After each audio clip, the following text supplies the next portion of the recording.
check under the bed and make sure there's no Disney executives under there. Oh, not again. Yeah, only this time, it wasn't just me. They were taking all my favorite people and replacing them with diverse women complaining about the patriarchy. You think it's perfectly normal that Carmen is suddenly a black woman? You probably don't like that Indiana Jones got replaced by a female either, huh? Probably have a problem with Black Spider-Man, too. No, make it more lame. That is exactly what they're doing.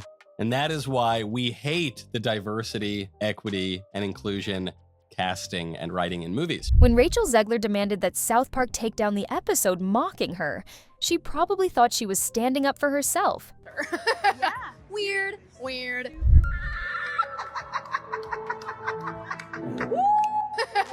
Weird. Weird. What an idiot I've been as a young person in this industry who has no filter and no idea what she's doing. Protecting her image, her values, maybe even her career. But what she didn't expect was that this one bold move would spark a full-on internet firestorm and send her public reputation into a freefall. The last time I had the dream, I was walking down the school hallway. And then I see Butters, and he's like, "Hey, Eric, you want to see what my mom packed me for lunch?"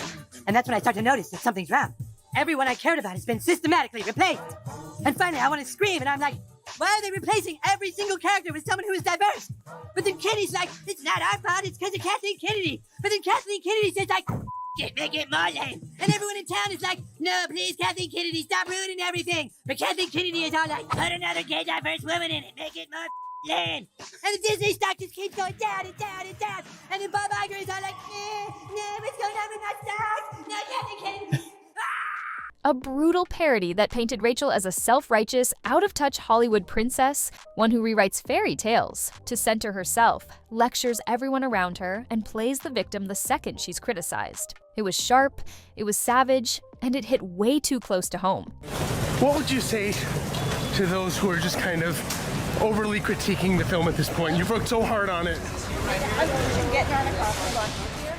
Like, who has been the most exciting person for you tonight? Oh my God. Besides, took the words out of my mouth. Besides. By the time the clips hit TikTok, the damage was already done. Rachel went from rising star to online target in less than 48 hours. This is no ordinary apple, my dear. It's a magic wishing apple. A wishing apple? You offer it to me freely. In place of the patriarchy, you would have a queen! Not white, but diverse, inclusive, and equitable! I will become the leader I know I can be! All shall love me and despair! Oh, what has she done to you? Fear not. First love's kiss can break any curse. Comment sections turned. Memes exploded. Fans started stitching her past interviews, re-examining every quote, every soundbite, every red carpet smirk. And suddenly, the internet wasn't seeing a rising icon. They were seeing a cautionary tale. Excuse me. Your curtain. Please allow me to help. Help? From you? I didn't mean to offend. I just thought you should know that That I should know what? That some privileged white guy thinks his opinion matters? Get over your entitlement. I'm not some damsel in distress waiting for you to ride in on your high horse. Rachel's fallout didn't begin with South Park. They just finished what the internet had already started. Months earlier, during her Snow White press tour, Rachel made headlines when she called the original 1937 film weird, criticized the prince as a stalker, and said the remake wouldn't be about love, but about a young woman becoming a leader. Her words made their way through social media like wildfire, praised by some for being progressive, but absolutely roasted by others who felt she was disrespecting a classic. For a lot of fans, it was the tone more than the message. Rachel didn't sound like someone giving thoughtful commentary. She sounded like someone above it all, detached, smug, like she didn't understand that people loved these stories, flaws and all. And let's be honest, do you think it's ever a smart move for a Disney princess, a literal princess, to throw shade at the very story that made her famous? Let me know in the comments, because that moment right there, it was the beginning of the end, and I want to know if you clocked it when it happened. A completely spineless, feckless prince buys his swimsuits at Target. It's helpful to be able to tuck. And Snow White is Snow Brown. Now, I don't have a problem with the fact that she's brown. I'm just saying everything about this has to be changed when it doesn't really need to be changed. When South Park dropped the episode, they didn't just take a jab. They came for blood. Their version of Rachel was painfully on the nose. A smug, overly woke actress who turned every situation into a self-centered lecture about feminism, while being completely blind to her own privilege. They showed her rebranding every fairy tale to make herself the hero, alienating cast members, and demanding 5-star treatment while preaching about empowerment. It was exaggerated, sure, but just barely. And that's what made it so effective. People weren't laughing because it was absurd. They were laughing because it felt true. The second it aired, social media blew up. Clips flooded timelines. Meme pages lit up. TikTok creators stitched together Rachel's real interviews next to South Park clips, and the similarities were uncomfortable. It wasn't just an episode, it was a cultural reset. And for Rachel, a PR disaster she couldn't walk away from. And there was no tension, there was no drama, there was like nothing in that set. All it was an empty movie. Publicly, Rachel stayed calm, at least at first. She tweeted vague messages about rising above hate and not letting bullies win. But behind the scenes, total chaos. Multiple sources close to her claimed she was furious, humiliated, that she'd called emergency meetings with her PR team, that she was looking into legal options to get the episode pulled. Rumors even spread that she had personally reached out to South Park's network, demanding the episode be removed for targeting and defamation. Of course, South Park didn't budge. If anything, her response only gave them more ammo, because now she wasn't just the subject of a roast, she was validating it. By trying to shut it down, Rachel didn't silence the joke. She became the punchline. Woke? We're talking about ultra-far leftists, people who believe that men and women are a figment of your imagination, that your money is not your own, that your family is not your own, and that your country is not your own. That's what woke means. Once the South Park episode aired, Rachel's brand didn't just take a hit, it imploded. The jokes weren't dying down, they were multiplying. What started as a few ironic memes turned into full-on digital warfare. Her face became a template, her voice became a punchline. Entire TikTok trends revolved around mocking her girl boss energy. It was vicious, relentless, and worst of all, addictive. People couldn't stop watching. They didn't just laugh at her, they laughed through her. Old clips resurfaced of Rachel speaking passionately about feminism, diversity, political responsibility, all now being reframed as tone-deaf, self-righteous, or just flat-out annoying. Twitter. Threads started pulling quotes, matching her words to South Park's lines, and asking the question no rising star wants to see go viral. Was this parody even exaggerated? Rachel Zegler had become something bigger than herself. She wasn't a person anymore. She was a symbol, a warning, a cautionary tale for every actress who thought she could lecture the internet without paying the price. A company like Disney so up against it. Why? Because it doubled down on DEI. At first, the hardcore stans held the line. Rachel's defenders came out swinging, calling the episode misogynistic, accusing South Park of bullying, trying to frame the backlash as part of a bigger pattern of young women in Hollywood being attacked for speaking their truth. But even that started to unravel, because as more of Rachel's old sound bites resurfaced, it became harder and harder to spin them. Fans who once screamed "Queen" in her comments were now stepping back, quietly, awkwardly. Some even flipped, rebranding themselves as disappointed supporters who just want her to do better. And when the internet turns your fans into critics, that's not backlash, that's collapse. There's a turning point every celeb faces. That single moment when defending you becomes uncool. And Rachel crossed that line faster than anyone expected. Do you think fans turning on a star is worse than getting dragged by haters? I want to know. Would you stand by your fave if everyone else flipped on them? Or would you walk away too? Drop your real answer in the comments. When people say woke, what they really mean is they're describing a worldview that hates you, that hates everything America stands for. What people didn't see right away was the silent panic happening in boardrooms across Hollywood. Because Rachel wasn't just a trending name, she was a multi-million-dollar investment. She had signed with beauty brands, she had merchandise, deals lined up. She had 2 major films in production, and a third being written around her. Suddenly, execs were looking at this girl they once called the future of the industry, and wondering, was she becoming a liability? One deal, reportedly a major fashion campaign set to launch with the Snow White premiere, was quietly shelved. Another studio insider claimed a scheduled media tour was paused indefinitely due to uncontrollable. Narrative volatility. Translation: no one wanted her drama bleeding onto their bottom line. This wasn't just about memes anymore. This was about money. And in Hollywood, money always talks louder than morals. And I think Snow White has become the pinnacle of this. This is going to go down in history as an asterisk next to Rachel Zegler's name, Rachel Zegler. Meanwhile, behind the scenes, Rachel's team was in meltdown mode. Emergency meetings, strategy calls. Even her management, the same people who once called her the next Zendaya, were suddenly treading carefully. One source claimed they tried to get her to go dark on social media, to wait it out and stop feeding the flames. But Rachel allegedly refused. She didn't want to be silent. She wanted to fight. She wanted to speak out, post through it, set the record straight, except every time she opened her mouth, it backfired. Hard. Even simple statements done like a tweet about being tired of being misrepresented turned into new memes, new commentary videos, new fire for the blaze. The internet didn't want an apology. It didn't want clarity. It wanted blood. And the more Rachel pushed back, the more they pushed her off the pedestal they had once helped build. So Disney is another company that's been in hot water. They've been in a downward spiral. The final nail wasn't a tweet. It wasn't a meme. It wasn't even South Park. It was the culture shift. Rachel Zegler went from being Hollywood's golden girl to a walking reminder of everything people hate about modern celebrity culture. The lecture tone, the manufactured relatability, the branded authenticity. And when the internet decides you're the face of something it despises, it doesn't matter how good your intentions were. It doesn't matter how talented you are. It doesn't matter if you're technically right. Because in pop culture, perception is power. And once you lose it, the fall is instant. And then what do you know? They try all this updating. They get this lousy screenwriter, in my estimation, because I saw this thing and it was awful. Like really bad.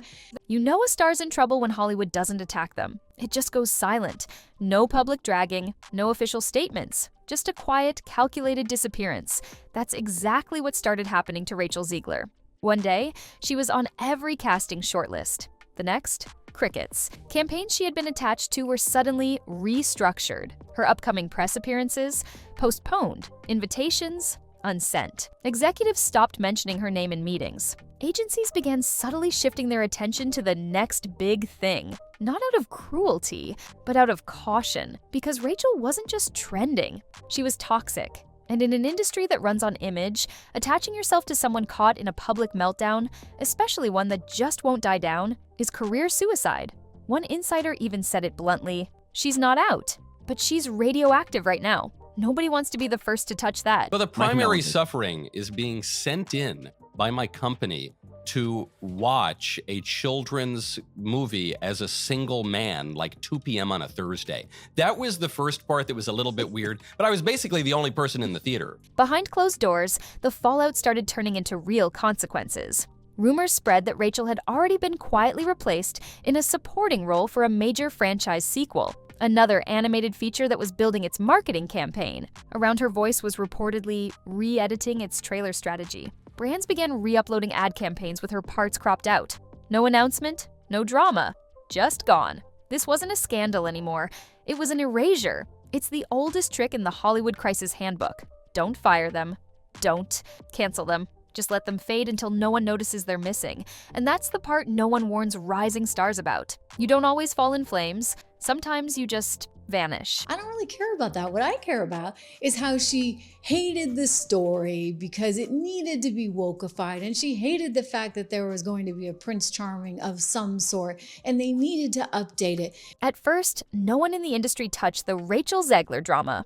Silence, neutrality, the usual PR-protected distance. But eventually, the whispers started getting louder. A late-night host slipped in a line about Hollywood actresses who rewrite fairy tales and their careers. A fellow Gen Z actress shaded people who think activism means alienating everyone around you in an interview. Even one of Rachel's former co-stars liked a shady tweet joking about the South Park episode being more accurate than fiction. And while no one called her out by name, the message was clear. The industry wasn't defending her. It was moving on without her. What's worse, being publicly canceled or being quietly iced out by everyone you once worked with? Drop your take. I want to know which one you'd rather face if your career was on the line. At this point, Rachel wasn't just in a PR crisis, she was in reputation collapse.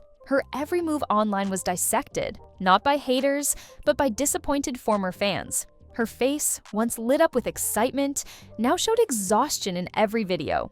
The interviews became shorter, the captions on her posts more careful. Her entire energy had shifted, and still, it wasn't enough. Because once a star becomes a cultural scapegoat, especially for something as loaded as Hollywood hypocrisy, it's almost impossible to climb back out. It doesn't matter how right you were, how good your intentions were, or how talented you still are. Once the world stops rooting for you, you start fading fast. There's a question hanging over Rachel's career now, one that no PR team, no lawyer, no stylist can answer for her. Can she come back from this? Yes, she's young. Yes, she's insanely talented. But is that enough when the culture has already shifted? When the industry has already moved on? When your name causes more awkward silence than excitement? Comebacks are possible in Hollywood. We've seen worse scandals forgiven. But this isn't about a single mistake. This is about perception. And perception, once broken, is a hell of a thing to fix. There's a moment in every downfall when the noise dies down. The memes stop trending, the tweets slow, TikTok finds a new target. At first, it feels like peace. Like maybe the storm has passed. But for Rachel Zegler, the silence wasn't relief. It was a warning. Because the truth is, internet hate doesn't always end with forgiveness. Sometimes it ends with forgetting. And in Hollywood, being forgotten is the slowest kind of death. Rachel's name stopped trending. Not because people stopped caring, but because the drama had become old news. The narrative had been written. The damage done. The culture had moved on to the next scandal. And Rachel, she was just there. No longer beloved, no longer hated, just irrelevant. But Rachel Zegler has never been the kind of girl to go out quietly. Behind closed doors, sources say she's plotting a reinvention, not a PR campaign, a reintroduction, one that sheds the fairy tale sheen, the girl boss script, the political sound bites, something stripped down, raw, vulnerable. Her team has reportedly started pivoting. No more social justice slogans on every red carpet, no more front-facing camera lectures. Instead, a smaller indie film, a carefully placed podcast interview, a subtle return to basics. Acting, not activism. Because sometimes when the world says you've lost your voice, the smartest thing you can do is shut up and start again. But is it too late? The internet loves a downfall, but it lives for a comeback. We've seen it before. Stars written off, torn apart, memed to death, only to return years later, stronger, wiser, more grounded. So the question now is, will the culture give Rachel that second chance? Some say yes, that she's still young, still talented, still capable of earning respect again, that the industry needs more women like her, unafraid to speak up, even when they stumble. But others argue the damage isn't surface level, it's symbolic. That Rachel became the face of everything the audience had grown tired of. Fake humility, curated morality, and elite detachment dressed up as progressivism. The story isn't about whether Rachel Zegler is a bad person, it's about whether people are willing to let her be a real one again. If a celebrity makes a genuine comeback, do you forgive and support them? Or is it once canceled, always canceled? Let me know in the comments. Who deserves a second shot and who doesn't? This part of Rachel's story, it won't be written by South Park or by PR teams or even by gossip sites. It's being written by the audience, by fans, by the culture, by every person who chooses to click, scroll, comment, or look away. Rachel Zegler has the talent to make a comeback. The question is whether she has the awareness and the humility to rebuild herself from the ashes of her own image. Because in today's world, reinvention isn't just about changing your look. It's about changing how you're perceived. And that takes work no stylist or publicist can do for you. Rachel's next move could be her greatest performance yet, or the final chapter in a career that never got the third act it deserved. So now we wait. Will Rachel Zegler vanish into the Hollywood almosts, or rise back up as a new kind of actress? One who's been burned but not broken? Pop culture is brutal. It crowns fast and cuts faster, but it also loves a survivor, and if Rachel can find a way to stop talking at the world and start listening to it, she just might have a chance to write a second story, one that isn't about a princess at all, but a fighter. Now it's your turn. Do you think Rachel Zegler deserves a comeback? Or is the culture over her for good? Let me know in the comments. I want to hear all sides. And if you loved this deep dive, don't forget to like the video, subscribe to the channel, and ring that bell so you never miss the next round of pop culture chaos. The drama never sleeps, and neither do we.